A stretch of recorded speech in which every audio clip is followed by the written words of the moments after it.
Fantastic. Awesome. Thank you so much, Katrina. Thanks everybody for joining us this afternoon/evening. I'm going to just share some slides to get us started. So hopefully you can see those ones all okay. So welcome to this webinar hosted by the Early and Mid-Career Academic Subcommittee. My name's Ali Davidson. I'm a postdoc based here at Bond University on the Gold Coast. And today we'll be joining by a fantastic professor, Professor Stephen Tong from the University of Melbourne, and also the Mercy Hospital for Women. Before I give Stephen more of an introduction, I just wanted to first acknowledge the traditional owners of the lands on which we're all meeting from today, particularly here at Bond University, the lands that we're work from the Kuminberri people of the Yugambeh language. And I wanted to acknowledge their elders past, present, and emerging. And also wanted to acknowledge any First Nations people here today, or those who are watching the recording back at a later date. Just for those who are not already aware, our EMCA Subcommittee, so you might have noticed that we've had a slight change in our acronym and our title. So we want to be inclusive of all early and mid-career academics, not just researchers, so those who are also teaching focused. But you can see there's some of the key things that we are helping to support those who are, PhD students through to 10 years post-PhD in terms of collaborations and networking and that sort of thing. And also just wanted to flag that our 2026 Mentee Mentor program has opened the EOIs today. So make sure you go back and check your emails for those. But without further ado, I just wanted to introduce our fantastic speaker today, who's going to chat for about 40 minutes or so with all these fantastic, wonderful grant writing tips that we're all keen to take note of for our next grant submission that's coming up. So Professor Tong is a gynecologist and an obstetrician. He's also part of the University of Melbourne, like I said earlier, the Mercy Hospital for Women. So he comes from a background of being both a clinician and a researcher. He's done lots for developing diagnostics and therapeutics for pregnancy complications. He's run very different styles and methods of clinical trials and cohort studies and that sort of thing. And he's also been really successful in a number of bigger NHMRC MRFF grants, being the chief investigator on those. So he's bringing an absolute wealth of knowledge with him today, and has published well over 250 papers. So we really thank you, Professor Tong, for joining us this afternoon. I know you said this is one of many gigs that you've had today for speaking, so we really appreciate after a long day that you've come to join us. So what I'm going to do is I'm going to stop sharing my screen, and then you can share your presentation.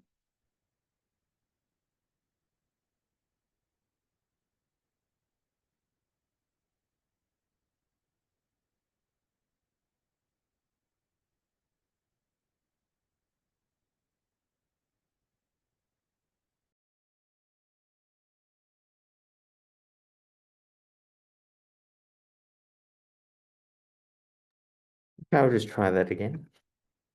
No worries.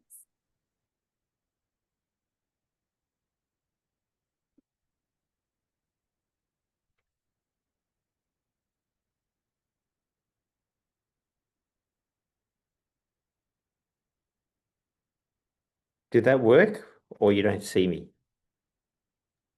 I can't see the slides. I can see you. How interesting. Your video, I'll try it this way. Give it another go. There we go. That one's worked. Fantastic. Yeah, Awesome. I think that's worked. And you can hear me? Yes, hear you loud and clear. Okay, good. Well, thank you very much for the kind invitation, the kind introduction, Ali. So today I'm going to go through tips to writing competitive grants. If I've done my work right, there just may be a few different tips that you might pick up from, which is a bit different to the usual grant writing presentation. So I don't know where everyone is up to, whether you've put in grants before, whether you've put in big grants before. But a common scenario is people put in a big grant, senior investigators of all levels. They put in the grant and they get a near miss score. They just miss out on their grant. And then they think to themselves, okay, what was missing? was that I didn't quite add that preliminary data, but I've since generated it. I'm going to go in again. I'm putting in this new data. I'm going to get the grant. And then 1 year later, they still get a near miss and they fail to be funded. So they rework it a little bit, they put it in again, and they get an even lower score. So my point there is that it's very common. They're always thinking of how they've designed and constructed the grant incorrectly. But too few people haven't had a second thought and thought, hey, maybe I didn't get the grant because I wrote it terribly, that it was just a really sucky read. I made it so hard for the reviewers to read it. It was just a chore to read. And that's what the angle that I'm going to take. So today we're going to go through tips to writing competitive grants and maybe just a different angle to what you might have considered before. So here in this triad, I present to you all you need to write a competitive grant. This is distilling the elements of everything you need to write a bullseye grant that you'll get funded time and time again. So you need these three elements. Firstly, you need to write the grant which is pitched perfectly to the audience. We'll discuss it a bit later, but lots of people just write grants. They don't really put consideration of who's going to read it. They just write a generic grant which they toss into the ether and hope that it gets funded. Secondly, to the bottom right, you need to think what your hook is. What is that interesting little brand of your grant that will echo in the reviewer's mind and they'll remember it and think of all the other grants that they look at is humdrum. So you consider NHMRC, 15% success rate. So when a reviewer is reading 20 grants, they're only going to fund 2 or 3 of them. You want to have that grant where there's some novel idea just so interesting that when the reviewer goes to sleep at night, he can remember when he's thinking about the 20 grants, he can remember, oh, Ali's grant was about that. And that's what you want to do. So we'll just cover what hooks you might be thinking about, but know your hook. And if it's a bland grant, don't put it in. You won't get funded. Possibly the most important thing is you want a lovely read. And that's where I'll spend a bit of time. You want a nice story, and that's the script. And we'll discuss a bit later. People don't really consider the whole arc of the grant. It just doesn't make sense. It's clunky and doesn't not come together. But I'm going to spend actually most of this time together discussing how to write well. I will be as bold to say that lots of scientists really don't write as nicely as they perhaps should. So here we go. So part one, the first half, we're going to just discuss 8 tips how to write well, if I can walk you through. And then part 2 is really the rest of it, just how you design a good grant and how you write it. So this is a attempted 1 hour, or I was given the task, 45-minute distillation of a grant writing workshop, which I would usually present, and that usually runs for 3.5 hours. So it's a bit of an unsatisfying attempt for me to really squish in lots of things in 45 minutes. I'll see how I go and see how many participants are at the very end of this from the beginning. So part 1 will be writing well. The second part will be tips on the grant itself. So I'm going to go through 8 rules of writing well and engaging the reader. 8 rules of writing well. So here are the steps to pen your masterpiece. And I use an analogy that when you're cooking a big piece of meat, apologies to the vegetarians out there, you get the big slab of meat, and the first thing you do is you just carve off all the fatty, disgusting bits of it, so you have just the piece of protein flesh that you want. And then after that, you add flavor to make it a master dish. And this is a bit like how you write a grant. So the first step is you just got to put that evil first draft, as in evil being, you just got to fill in that blank page, which is hard work. You're going to fill it in. It's going to be really ugly. It's full of fat. But it's better than no draft. You've really turned that no draft into something, and you've got something to work on, but it's just full of fat. So the next step you have to do is to clean up your writing, clean up that draft. You want to convert it into crisp, clear, precise writing. And then last, I suggest that you want to add flavor, add style, and you just add little bits to really make the writing a masterpiece. So I'd like to introduce the gunning fog index. I've really not presented this as a webinar, so I really can't interact with the audience, but that's okay. And I'll just talk through what this is.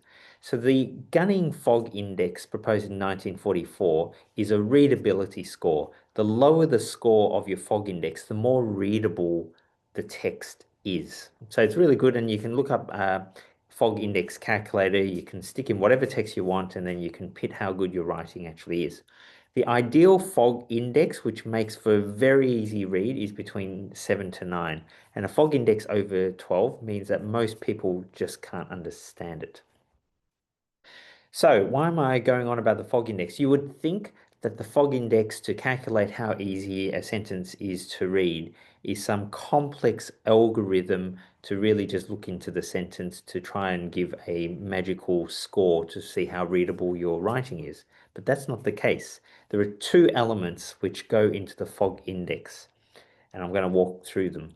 The first element is how many words there is in your sentence, and your fog index drops with less words in the sentence. So the shorter the sentence, the more readable it is. It's that simple. So short sentences is far more readable. So that's the first part of the fog index. The second is how many complex words there are in each of the sentence. So you think, okay, what constitutes a complex word? Is it arbitrary? No, it's not. A complex word is simply defined as how many syllables there is in the word. If there are 3 syllables, it's a complex word. 2 syllables, 1 syllable, it's not a complex word. It's that easy. So the gunning fog index is calculated by how long the sentence is. The longer the sentence, the less readable, and how many of these complex words there are, how many 3-syllable words there are. And that's it. It's the end. That is how the fog index is calculated. So the secret to clarity, to clear writing, is short sentences and short words, and that's it. Ernest Hemingway was a master at this. To be successful in writing, use short sentences. But as I always say and always implore, unfortunately, scientists and researchers have a pathological inability to use the full stop. They just can't write short sentences, and they have an abiding love of just using long words. But that just makes for a very difficult road for the reviewer. So you want short sentences and short words. So if you don't believe me, you might believe Jody, who's the senior editor of JAMA, which is a very prestigious medical journal. And she suggests, for instance, a majority of, just use the word most, despite the fact that, just use the word despite. Few in number, write fewer, in order to, two. And I took a photo of this at NGV. This space is currently closed. I would edit it to this place is closed. Short sentences. Masterclass.com, if you don't believe me, the benefits of writing short sentences. Short sentences provide a direct path to your main point. Short sentences improve readability, and short sentences are more striking. So write in short sentences, it'll be more understandable instantly, but plus it has the added benefit that the sentence will be more alive, more striking. So just use short sentences, just stick in those full stops, chop those long sentences into 2. Write an interesting grant that everyone can understand and is really nice to read. Well, actually, the fog index actually sucks on that one. Write an interesting grant, easy to digest, lovely to read. I've said the same thing, fog index of 6. So next, use short words. Instead of administered, use added.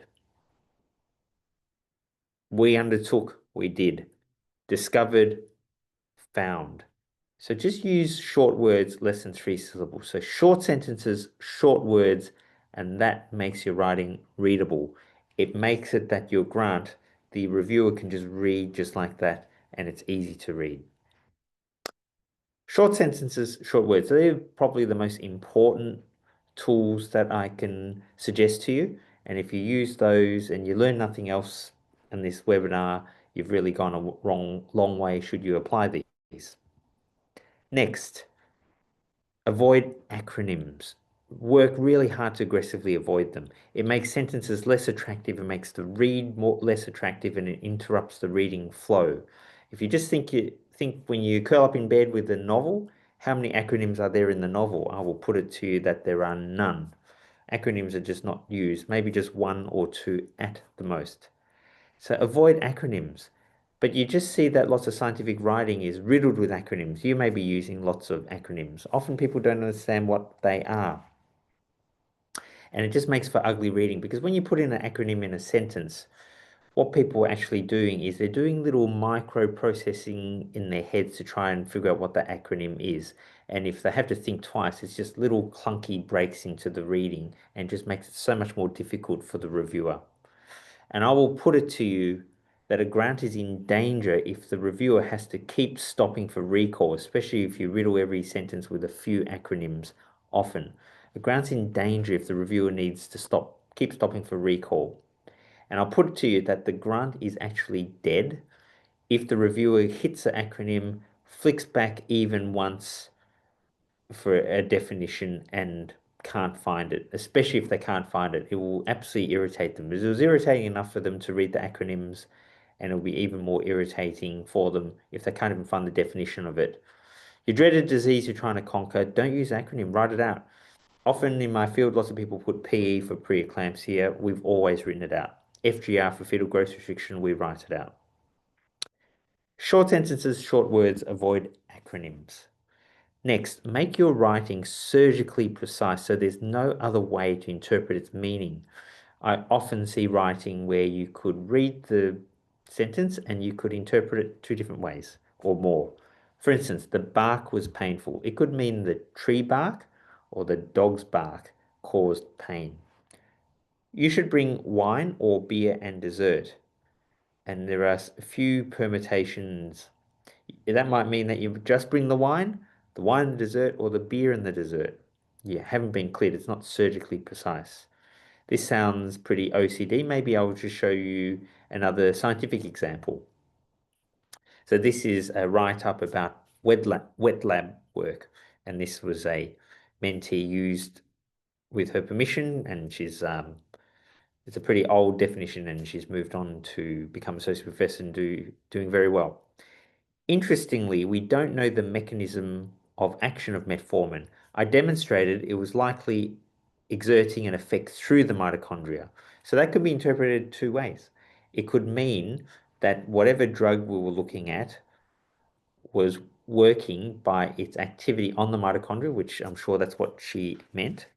Or it could mean that she had such a small lab setup that she was doing scientific experiments through the mitochondria. I demonstrated it's likely exerting an effect through the mitochondria.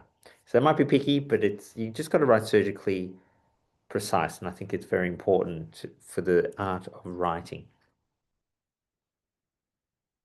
Question: have you lived overseas as an adult in the same country for more than 1 year in the last 10 years?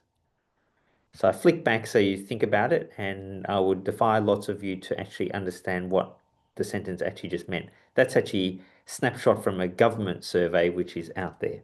It's hard to understand because it's not surgically precise. Have you lived overseas as an adult in the same country for more than 1 year in the last 10 years? You think about it a little while, you can understand it, but it's not good writing.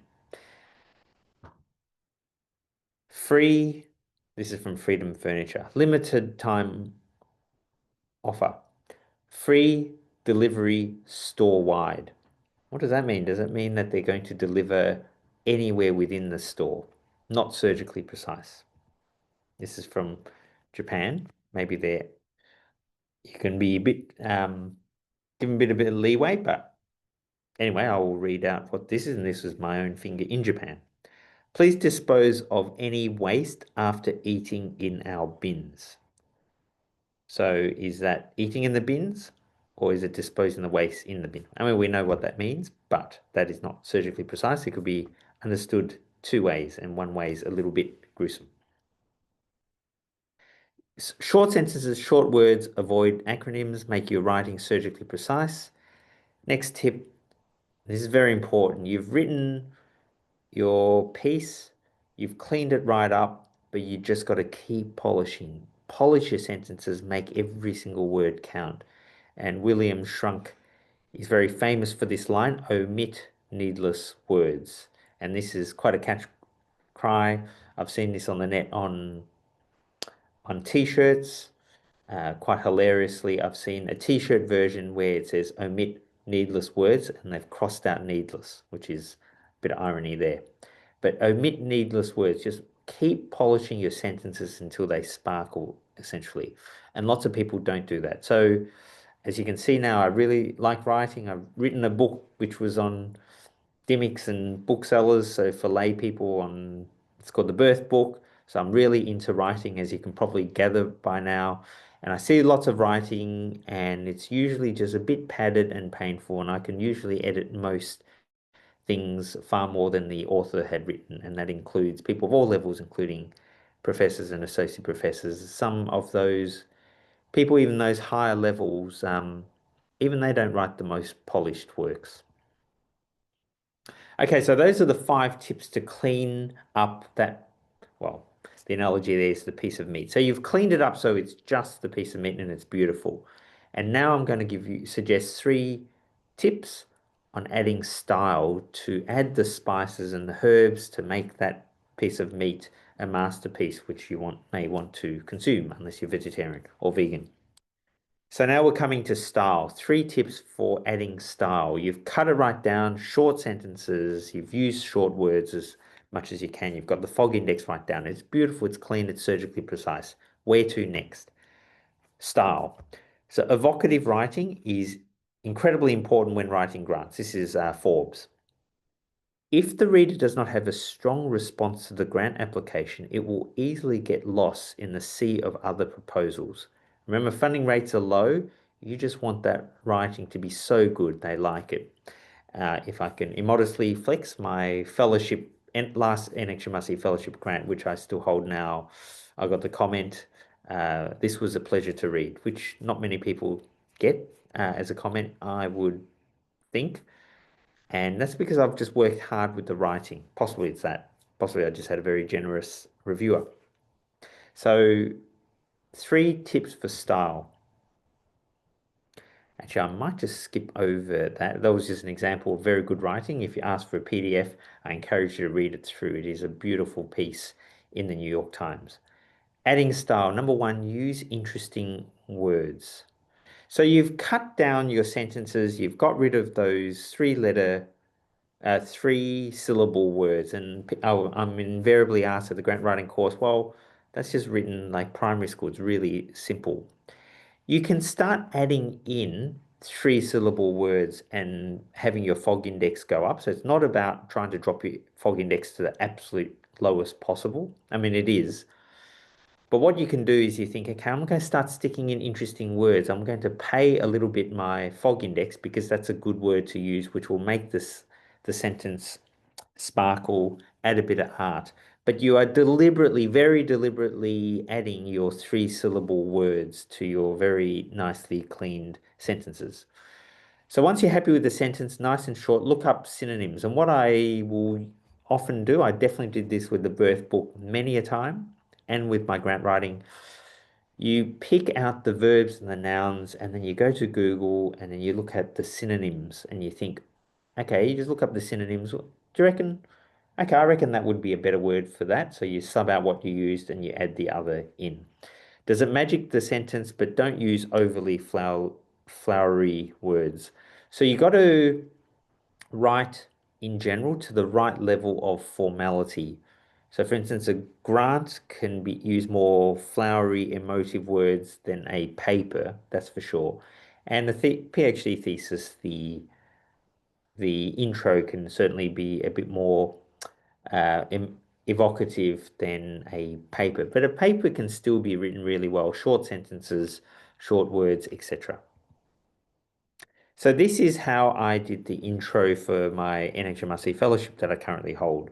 This is a synopsis, and this is how I wrote it. I propose a program of translational research to tackle 2 calamitous complications of pregnancy, stillbirth and preeclampsia, threatening the lives of mother and fetus. They rank among the most grave of complications to befall pregnant women. So these are words not often used for grants. I would put it that I might have been the only one to use the word calamitous in the NHMRC fellowship scheme that year. Most years, I might be wrong. Calamitous is 3 syllables, calamitous, yeah. But I chose to intentionally use it because it's an interesting word to make the sentence interesting. Most people always write serious complication pregnancy, serious complication pregnancy. That's boring. Calamitous just adds a little bit of flavor. And they rank among the most grave to befall. I mean, these are pretty unusual words that you don't typically see in a grant. And I was just declaring very early on, hey, you're just going to get a bit of a different read for this fellowship. I'm just trying to get them to remember my grant and make it an easy, interesting read. So I'm working on the prose for my grant writing. Next, I just want to put to the point that punctuation is a powerful tool. Really don't have time in this very short seminar to really just work on this point. But just in summary, these can give you different flavors that can let the reader breathe. So when you have a long sentence, the whole problem with that is that the reader is essentially breath holding. So that's why you add full stops. So full stops tell us the reader when to breathe. And that's why it's so much more easy to read short sentences. Colon, if there's a long list, don't make the reader repeatedly hold their breath. Dashes sometimes is probably underused in grants. You probably aren't allowed to use them so much in papers, but they can add a bit of magic in your writing, actually. They are a bit shorter in the break, in the meter of your sentences than a colon, maybe a touch longer than a semicolon. And yes, I do think to that level and just think of the pulse. So a comma, for instance, for example, full stops and short sentences instill a feeling of pace, movement, and speed. So you can use a comma, but just think to yourself, why aren't I using a full stop? Just don't forget, I've just mentioned that short sentences make things more clear, and scientists don't use full stops often enough. So use interesting words. Punctuation is a powerful tool. The last thing for adding style is pitch your writing to the likely audience. Write as lay as possible. So I'll just give you one example of that fellowship grant. So this is a write-up of a paper, and I'll just give you a few of the text. Widely regarded as completely safe, aspirin is liberally prescribed to prevent preeclampsia. Recent commentary even proposes every pregnant woman takes it. Our population data unmasks worrying bleeds with aspirin, such as postpartum bleeding, vaginal hematomas, and even neonatal brain bleeds. This article is already influencing global practice, putting the brakes on overzealous aspirin use. So hopefully it's written in an accessible language. I use, for instance, the word overzealous deliberately because I thought it was an interesting word and I expanded and upped my fog index a little bit, but I thought that was okay. So putting on the brakes is a pretty unusual thing to see in a grant. So hopefully you get the idea. This is now just adding a bit of style and just writing it differently and hopefully not overly sacrificing comprehension, which is the most important. So that is a summary of how to write well, 8 rules for writing well and engaging the reader. And I have these for you, which I've covered. So part 2 is grantsmanship, how to write the grant, 7 tips for grantsmanship. So pitch your grant to the audience. Think who's reviewing your grant. As I said, most people will write to the ether, but that is not true. If you think a bit carefully who's reading your grant, you may get these different people. So I write in the pregnancy field, and this is what I might expect. Now, in NHMRC land, 5 people read your grant, almost none or maybe 1 will be from your specialty. The rest will be from other specialties. So I might write a grant, I might get a supporter, an academic midwife who knows of my work and is supportive. But then I might get a fruit fly biologist from Walton Liza Hall in Melbourne, very heavy basic science researcher, never seen a pregnancy, doesn't have kids. This person will be neutral, but then this other guy, eminent neurologist, these folk definitely exist. They will have a baseline hostility to funding pregnancy research. They think it's a waste of time. It's all about cancer and immunology. So this is variations, but other people that I've seen when I used to go to Canberra to do the grant panels, NHMRC grant panels, so they don't do them anymore. You might get a mediocre level E scientist who does very little research, he's got really odd ideas. You might get the level D who's not very successful, is quite bitter, happy to mark people down. You have different disciplines, different varying levels of success and varying attitudes. Think, help, what do we do? But just remember at the time, they're all quite altruistic. They're there to do a job, and if it's written well, they understand it, they may score you high. Caroline might score you a bit higher, Professor Hunter might score you a bit lower, but then all specialties will have those same mixes. So my point is try and pitch the audience, and you do that by writing it as lay as possible and writing a nice story. So I just want to cover probably pretty quickly, know what your hook is. I'd mentioned before the hook is that thing which makes them remember, the reviewer remember your grant over the others. So these are 5 hooks to consider. The first is an important advance, either clinical or scientific. Translational relevance is good for NHMRC and MRFF, but you have to be realistic. Is it really important, or is it just important in your own mind? Does it pass the pub test? The second is a novel angle. Something's just plain interesting. An example of a novel angle is a decade ago, my wet lab research team developed a drug screening pipeline to try and find drugs to treat preeclampsia. It was informed clinically, but we set up 7 or 8 assays, which we just borrowed from the cardiovascular field, and we pitted the drugs right across it. And if the drug survived it, we then tested in randomized clinical trials. Only we were doing it, we knew it might have been interesting for the field, and that was our novel angle at the time. And also possibly an important advance because it had translational relevance. The third is topical. Some people are very clever at just jumping at a hot topic, such as COVID when it just came out, Zika when it happened, perhaps now vaccine hesitancy could be topical, but that can be a hook if you just figure out what's topical and you jump on it and watch out what's next and you react quickly. Milking a recent high impact paper that you've published, if you've published in New England or Lancet or something very prestigious, you really got to think, hey, I've got to follow that up with a grant, and that would be fair. Or you have a hot new assay or methodology, but just make sure it is actually hot if that's the only hook. CRISPR was once hot, it's not now. AI is definitely not hot now. It's stone cold. You can use it as a technology to help something else, but AI itself is not an interesting hook. It is ho-hum, but it was once hot. So my tip is combine a few to make your grant something special, like a hot new method, plus a novel idea, plus something topical. Tip number 2 for grantsmanship, just tell a story. Grants are funded if they make perfect sense and they captivate the reader. And you do not do a dense grant, you make it very easy to understand.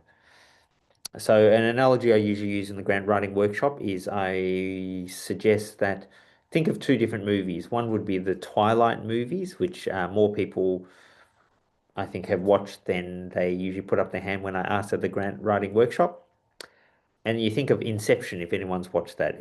Inception, or it just beat me, and I think beat anyone. And I probably am not sure whether I believe them if people say that they understood Inception the first time they watched it. That's a Christopher Nolan movie. So you want to write a grant which is like Twilight, super easy to understand. And so what I'm saying is don't overly stuff your grant. Make sure there is a understandable arc and a flow. There just must be a good flow. It doesn't have to be a linear grant, but it still needs to piece together well. Okay, now we're coming to actually how you write the grant.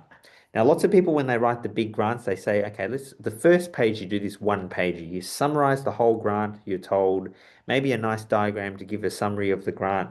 And so the first page is the 1-pager where you summarize the whole grant. I'm going to put it to you that there may be an alternative way. The 1-page has been very successful for lots of people, but I would suggest that you might consider something called the lead paragraph, which is what a lot of journos do. So what I don't do the 1-pager. I do something much shorter and bang, I'm straight into the background. So the lead paragraph is the first paragraph in the news story. It gives a summary what's to come, the bottom line in as few words as possible, and captivates the reader's interest. My point here is that you can explain to the reviewer the whole deal with your grant much more than a padded out one page. They are direct, they grab the reader by the throat, and they make the reader care. Here's an example from New York Times, which they have some superb writing. Haiti's leader kept a list of drug traffickers. His assassins came for it. So you already know in those 2 lines, very few words, short sentences, that what you're about to read, and it's hook you. His assassins came for it has this genius, sinister tone. So these lead paragraphs makes the reader helplessly curious and compelled to continue. So gain the edge by hooking the reader with words right from the beginning. Very short, not a very slow burn of a one-pager. Here is the age with a few other examples of lead paragraphs. Singapore's approach to drugs work for Singaporeans. Some say the death penalty is an ineffective deterrent for drug trafficking. Singapore's experience suggests otherwise. You know what you're about to read, but they've written in a way that you may think, okay, this is interesting, I'll keep reading, even though when you wake up this morning, you didn't think that you were going to care to read an article about Singapore's approach to drugs. So, my tip here is you start the grant strongly, and I suggest that instead of that long one-pager, consider a pithy overview that hooks the reader, which is similar to the lead paragraph. I won't go through all of it, but I'll just read my first little bit, which is the lead paragraph. This is a practitioner's fellowship which I got in the past, and this is the project proposal. Translating new therapeutics and diagnostics for major pregnancy complications. My research focuses on tackling major complications of pregnancy that are a threat to the lives of mothers and babies: ectopic pregnancies, stillbirth, and preeclampsia. I propose preclinical and clinical studies across these streams of translational research. And then I've got the 3 streams there, and that's it. I'm straight into the background, and I've kept more real estate that I can explain the grant properly. I haven't spent a page writing it up. So tip 4, you're into the guts of the grant, and I would strongly suggest to you that the art of the writing the grant is to hold the reader by the hand and walk them through gently. You tell a nice story, it needs an arc, it needs to be easy to follow, and you put little reminder signposts throughout the grant so you don't lose the reader. So you give it structure, which is super important. Crisp aims, concise, and pinpoint precise.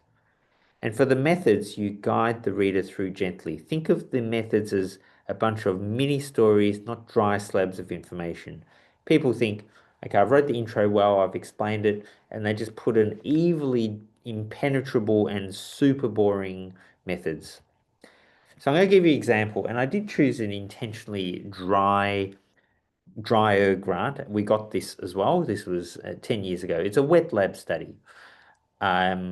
And this was a challenge, but this is how I approached it to try and give it a story and a structure. Give you a little bit of background. It is to do with this molecule called S-FLIP, which is a disease driver of a disease called preeclampsia, which I work on. And someone identified at the mRNA level a new version of it, which is human specific. And we thought, okay, that actually may be the molecule causing preeclampsia. So we raced and we developed antibodies to measure the protein for the first that anyone had done before. And then the grant is essentially just going nuts and measuring the protein version of this very important molecule to show that it's relevant to preeclampsia, which we did. And so this is just, I'm just going through aim 1, and aim 1 was simply this, characterizing the protein levels in preeclampsia. Aim 1A is just to measure the stuff in preeclamptic placentas. And so that's 1A. Aim 1B and 1C are what called mechanistic studies. We subjected placental snippets from human placenta to hypoxia to simulate preeclamptic conditions, and we measured this protein to show that it went up with hypoxia, which is what you would expect. That's all. So, hypothesis. This molecule protein is upregulated with preeclampsia and placental hypoxia. And then I give the rationale. I'm walking them through slowly. Then aim 1A to characterize the protein in placentas from severe preeclampsia. And I've got here cases. A good strategy to use italics to define what that sentence they're about to read. Preterm controls, and that's the placentas. And then I've defined very carefully what my outputs would be, and it's very important to define the outputs. What are you measuring? What is significant? And I've mentioned it, which is relevant to basic science people. And then I put an expected outcome. I'm walking the reader and holding him by the hand. I expect to see that this placental specific S-FLT-A protein will be increased in preeclamptic placentas. I'm guiding them through so they don't have to guess. A lot of people do the assumption thing, don't do that. And then part 1B to determine whether hypoxia increases the protein in placental explants, little snippets of placenta. And the next one C is to determine whether hypoxia increases the protein in placental explants, but from preeclamptic placentas. And then I put expected outcomes, and then I've just told them there, but I'm telling them again, I expect to see from 1B, 1C that this protein will increase from these little snippets of placenta when you put them into hypoxia. And then I hold them in their hands again and give them an overall why I am doing this, why it's important. We'll confirm that the placental specific version of this S-FLT is upregulated in both preeclamptic placenta itself and with placental hypoxia. I've walked them through, held their hand.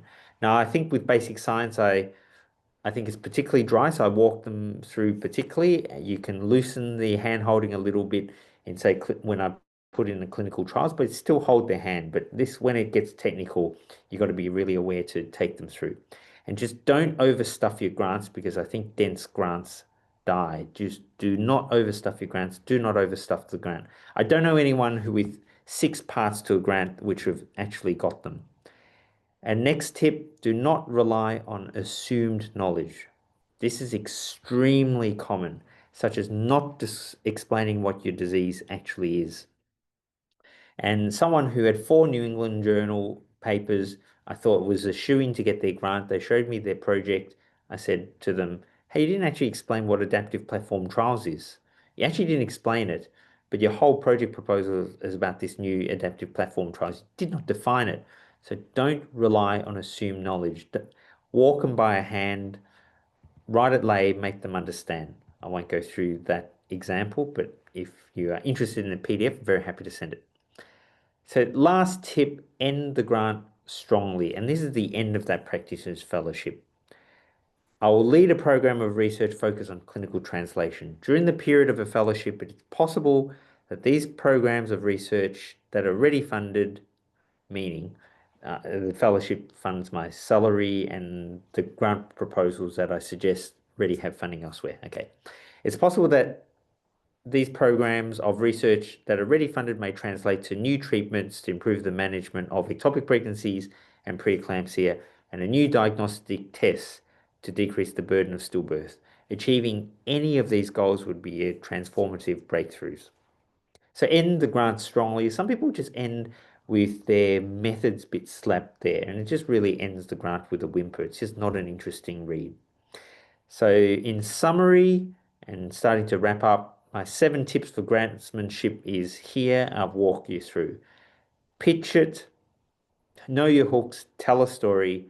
You start strongly, consider a lead paragraph rather than that long one-pager. The body, hold the reader by the hand. Don't make your grant too dense. Don't rely on assumed knowledge, and you end the grant strongly. So I'll just conclude by saying that lots of people say, oh, grants, a lot of people who generally don't get their grants say, oh, it's just a lottery. So it is a little bit. You're going to get the odd reviewer who has unfairly marked you down.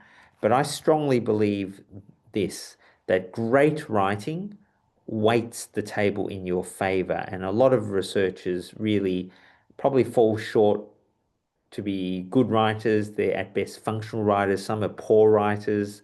But you could really get ahead by really just writing well. Crisp, clear, easy to read. Your grant is the one that you can just read just like this. It's a bit like a novel. It's so easy to read.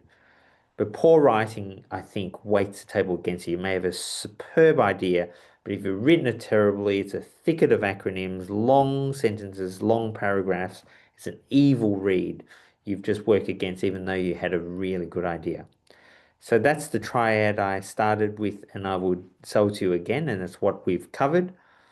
And of all the tips, I come back to this, the fog index, secret to clarity, short sentences, short words. That's probably the most important tip if you haven't retained anything else, because it was a bit of a whirlwind through quite a few tips, which I'm sorry, but I'm happy to say that is the end. But thank you for your attention.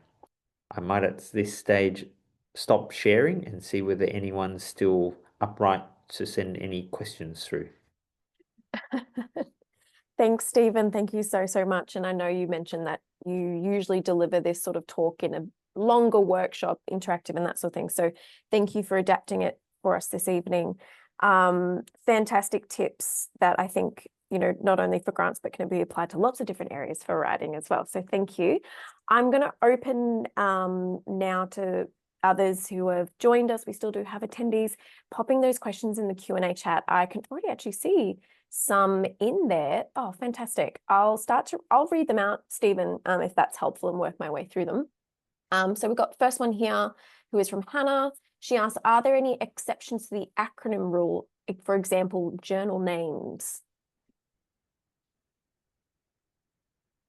I would say absolutely rarely. One, not really thought of journal names, maybe. I think there are rare exceptions. I think you can escape with COVID. You also could, if you're a wet lab scientist and you have the molecules with hideous long names, you could use an acronym. But even with that, if there are any wet lab researchers, probably not so much in this network, you might have uh, like TNF alpha. So you might be writing a lot on your favorite molecule. You might mention TNF alpha once. You write out tumor necrosis factor alpha. So even with that, I'm really quite, I would recommend that you really aggressively cut down on acronyms. But yes, there'll be an exception like COVID, maybe, maybe the, maybe, yeah, maybe a journal name as well. Yeah. Awesome. Awesome. Next question that I've got here, and was also one that I thought of as well, was around the use of AI tools. So this question is how to tackle the grant writing in the age of AI. And I guess more broadly, your thoughts about the use of AI in grant writing as well. I get asked that all the time. So I am, besides the grant writing thing, if I'm anything in the career, I like to think I'm a strategist. I don't get bitter. I don't get upset that I've thought about all this and people make something up with AI. I still just don't know at this point. I think AI could probably uplift the writing of most people, but currently, I think just instilling the magic, I still think that uh, it can't better really good writing. But even if you do use AI, I still encourage people to practice these tips to make sure that you got the armamentarium in your skill set because you invariably rework the AI and you can and I still currently suddenly think that the personalized form is good. So you could start with the AI. I don't use it, but I probably um, may in the future just to save time. But I'm such an OCD and I can recognize my own writing that I'll probably rework it myself. But sure, you can use it, but I think it's just a tool and I'm not overthinking it. Yeah, yeah, awesome. That's a good point. And I know, like, even just from a teaching perspective, we always say to students, you know, use your own words. You might use it to help, but it's not the thing that should just be obviously used and submitted. Yeah. Jackie asks, what's the title of your book? Okay. Are you happy to share that? I'm so happy to share it. It's called The Birth Book. It's for anyone who is having a baby or any friends having a baby. You can buy from Mm, Utopia. It's it's a little bit funny, but it goes through how to have a baby, plus demystifies if you end up with an epidural forceps, what things can happen, and just to make birth less scary. That's the idea of it. The Yeah. birth book, now second edition. Oh, excellent. Beautiful. Thank you. So make sure you guys Google that one and Stephen's name, and I'm sure that will pop up. Even Another, better, go and buy it. yes, buy it, please do. Support authors. So I have a question here. What is the path forward when you may have written a grant and told a compelling story, but the feedback that you get is that generic, we had so many strong applications this year. What then, essentially? Well, you didn't get your grant. It's a bit brutal, but that's the case. You just didn't get your grant, so keep working on it. Look, I will be a little bit immodest. My grant writing, my NHMRC success rate is not 100%, but it hovers around 70 to 80% for big grants, etc. And so this year, I don't know whether I'm disappointed or not. I didn't get my Synergy grant, but I got a $2 million CIA MRFF grant. I'll live with that. Awesome. I have my fellowship. What am I saying? I think they write that because you weren't funded. It's as brutal as that. So you keep working on Mm, your art and try and weight the table on to your favor. Now, will I keep getting that funding rate? I don't know, and I probably won't, but I still think the principles, if you write really well, and I think you just weight the table in your favor. yeah, nice. I guess I'm going to ask my own question to add on to what you've just spoken about. Actually, and then someone's just posted a similar question that I was thinking is, I guess you've had great success, but you've also had rejections. And, as early career researchers, it's probably something that we need to build up. But is that resilience to rejection, and how do you deal with grant rejection? What are your tips on that aftermath of that? Yeah. Okay. Yes, you do need resilience, and I don't just, I'm not flippant about this. I get it. Where I think I've developed a career-long resilience, because I certainly get a lot of journal rejections. I mean, I've managed to get enough successes to not overly lose my confidence, but I suppose overall, I've developed my resilience by absolutely treating it all as a bit of a game, really. And maybe I just am naturally a little bit quicker to recover from things. So grant rejections, well, that don't really make me cry. If I don't get the grant, I'll be annoyed for 24 hours and then I just move on and just remember that there are, yeah, look, that can come out across quite flippantly because some people take it pretty hard. I would encourage you to not and realize it's a bit of a game. So just strategize how you might be able to do it well next, or just don't put in that grant and try something else. So I don't have a great that's a pretty verbose tip, but if you think of it as a game and you just try and pick yourself up after a little bit of just catching your breath, get angry at them and move on. Yeah, awesome. Thanks, Stephen. There was a more kind of specific question about grant rejection. Someone asked, do you recommend a rewrite or just tweak a grant to resubmit somewhere else potentially? Yeah. Well, I'd honestly need to just see how you wrote that grant that got rejected, and it's a case by case. But in general, I've never really tweaked a grant. I've always had a really deep relook and do quite a rewrite. The other thing I'll mention that I think is a complete misnomer to think, okay, I've got that grant for the ideas grant. I'm just that'll be super easy. I'm just going to turn it into this grant and that grant. I think you've got to really think hard and really turn it into a craft to really rewrite it well for whatever grant funding scheme. So you can't just copy and paste because you won't get that next grant either.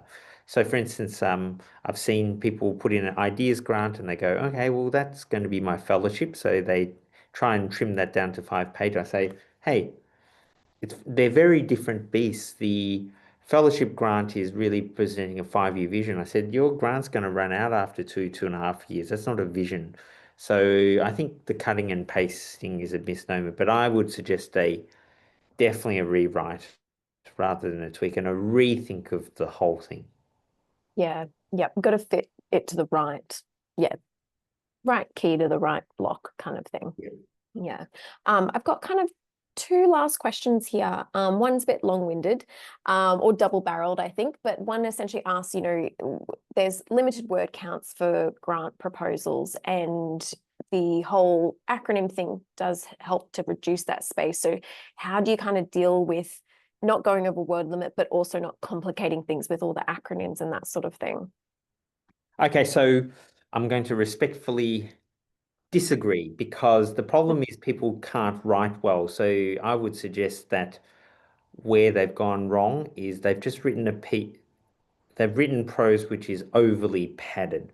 So people often say, oh, acronyms save space, but very often they just do not. It's because if you just look carefully and really took a microscopic look at your writing, it is padded. I can look at a lot of people's writing and I can really wholesale cut it down and make much less words and probably improve the clarity by a lot. So that's where you save space by writing beautifully. Yeah, awesome. Thank you. Yeah. Yep. So look at the other parts of your writing that you can improve on that aren't the acronym. It's Well, definitely that one page or whatever where you use acronyms so it's a bit longer, you just look at it and just write it better and spell your acronyms. It's an easier read. Yeah, fantastic, fantastic. And I guess our last kind of question that's on the thing, which I think is something that you might be happy to do because we've been recording today, but would you be happy to share a copy of your slides for everyone to circulate around as well Yep, today? no, it'd Because be my some pleasure. fantastic things, and I wanted to keep screenshotting as well myself, but was trying to write down notes at the same time. So I think everyone has taken away a wealth of knowledge from that. But I guess, Stephen, are there any last kind of comments before we wrap up today? No, not really. I apologize for the whirlwind. It's as best I can do to cut down 3.5 hours, and I don't usually present with such speed. In fact, I'm usually against presenting with such speed because it just doesn't help with clarity. So I apologize for that, and thanks for listening. No worries, all good. Yes, Stephen, it's always hard to put it in, especially from that one-way communication as well. But I'm sure on behalf of everyone who's attended and everyone who's going to watch this at a later date, thank you so, so much for your time, sharing your tips and tricks, particularly as someone who's been quite successful in this space. So thank you again. We hope to have you back again. Thank you very much for having me. Alrighty, cheers. Thanks everybody. Thanks for joining. And yeah, have a great evening.